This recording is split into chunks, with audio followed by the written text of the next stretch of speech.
CSS Arkansas was a Confederate ironclad warship which served during the American Civil War in the Western Theater.Arkansas ran through a U.S.Navy fleet at Vicksburg, Mississippi, on 15 July 1862, in a celebrated action in which she inflicted more damage than she received. She was later destroyed by her crew to prevent capture by Union forces. History. Construction. Her keel was laid down at Memphis, Tennessee, by J.T. Shirley in October 1861.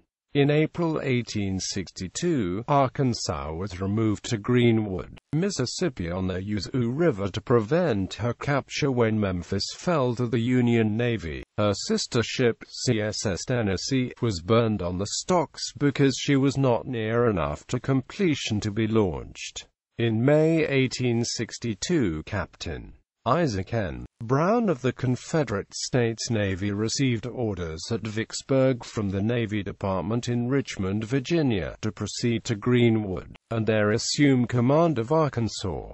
His orders were to finish and equip the vessel. When Captain Brown arrived, he found a mere hull, without armor, engines in pieces, and guns without carriages. Supplies of railroad iron, intended as armor for the ship, were lying at the bottom of the river. A recovery mission was ordered, and the armor was pulled up out of the mud. Captain Brown then had Arkansas towed to Yazoo City, where he pressed into service local craftsmen, and also got the assistance of 200 soldiers from the Confederate Army as construction crews. After 5 strenuous weeks of labor under the hot summer sun, the ship had to leave due to falling river levels. She had been fully outfitted, except for the curved armor intended to surround her stern and pilot house. Boilerplate was stuck on these areas, for appearance's sake. Breaking through to Vicksburg. During this time, the Federal Navy had attacked Vicksburg with a large force made up of a squadron of ships under Flag Officer David G. Farragut that had come up from the Gulf of Mexico, and a flotilla of United States Army gunboats and rams under Flag Officer Charles H. Davis from upriver. Soon thereafter, General Earl Van Dorn, commanding the Confederate Army forces at Vicksburg, and as such in control of Arkansas, ordered Captain Brown to bring his ship down to the city. Brown filled out the crew of Arkansas with more than 100 sailors from vessels on the Mississippi, plus about 60 Missouri soldiers. Captain William Pratt Parks was chosen to command the gun on the larboard side. Brown stated, "The only trouble they ever gave me was to keep them from running Arkansas into the Union fleet before we were ready for battle." Quote. He then set sail for Vicksburg and the Union fleet. Captain Parks had enlisted in Woodruff's Battery, Arkansas Light Artillery. Transferred east, Private Parks was elected 1 SDLT in Co-H, 1st Tennessee Heavy Artillery Regiment. Co-H was transferred from FD Pillow to Vicksburg and became part of new Co-B Co-H, along with Cos. A and G and part of Co-C. Parks was selected to serve as captain of Co-B while serving aboard CSS Arkansas as commander of the larboard gun. Parks would later sink US Cincinnati while in command of Co-B as part of the upper water battery defense of Vicksburg. After approximately 15 miles, it was discovered that steam from the boilers had leaked into the forward magazine and rendered the gunpowder wet and useless. Captain Brown and his men found a clearing along the bank of the Yazoo River, landed the wet powder and spread it out on tarpaulins in the sun to dry. With constant stirring and shaking, the powder was dry enough to ignite by sundown. Arkansas proceeded on her way. Shortly after sunrise on 15 July 1862, 3 Federal vessels were sighted steaming towards Arkansas: the ironclad Carondelet, the wooden gunboat Isla, and the ram Queen of the West.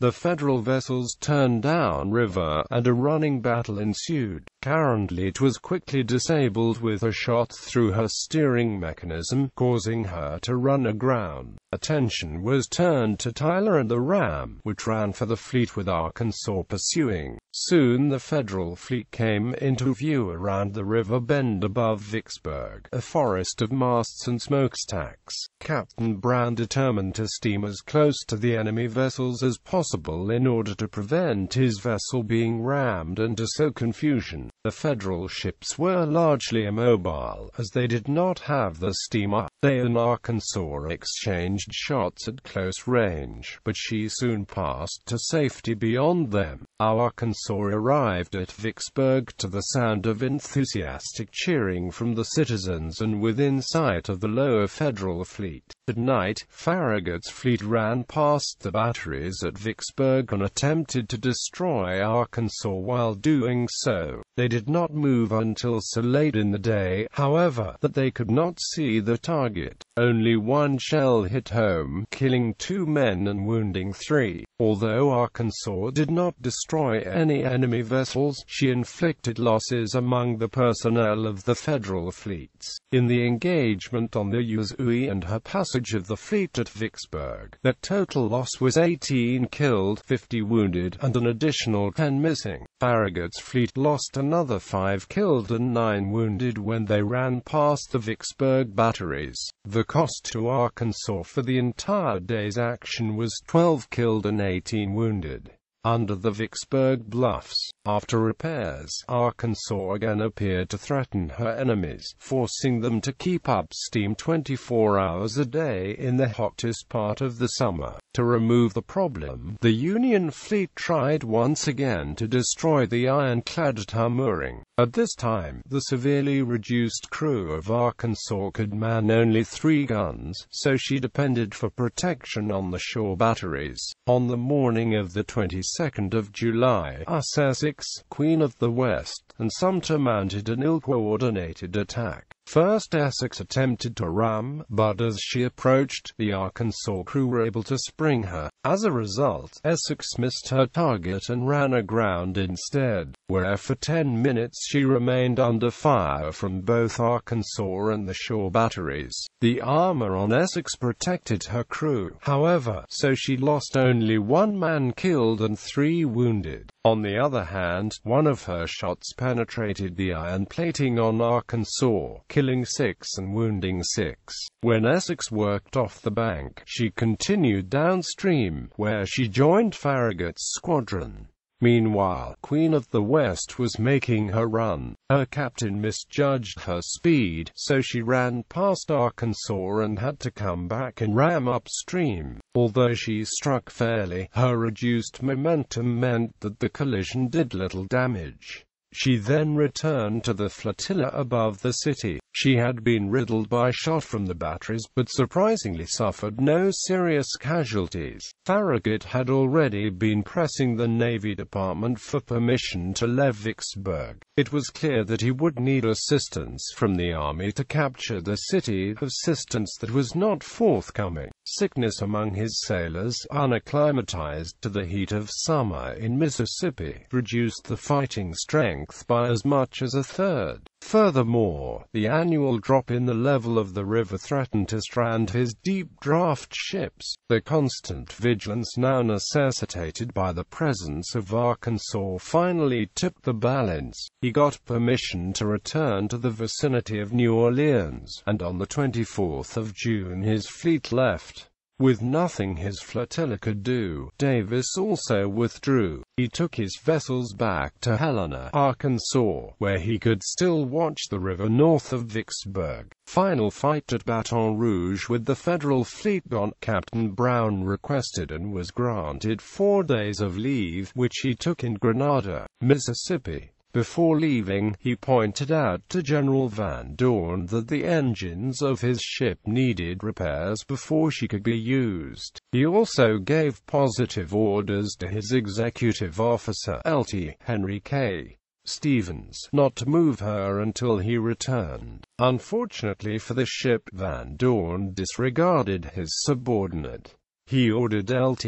Stevens to take Arkansas down to Baton Rouge, where she would support an attack on the Union position there by a Confederate Army force led by General John C. Breckinridge. Stevens demurred, citing his orders from Brown, and referred the question to a senior officer of the Confederate Navy. The senior officer chose not to intervene.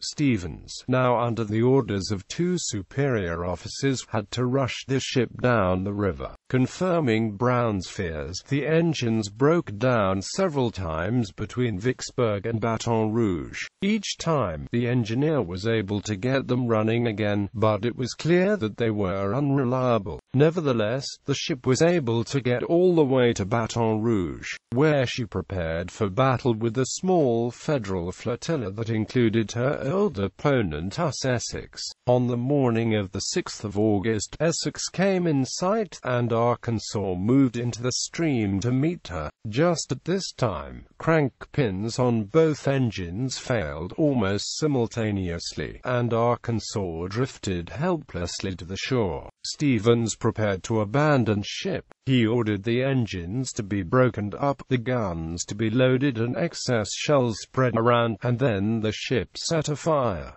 A crew then left. About this time, the ship broke free and began to drift down the river, and Stevens, the last man to leave, had to swim ashore. The burning vessel drifted down among the attacking Federal fleet, which watched from a respectful distance.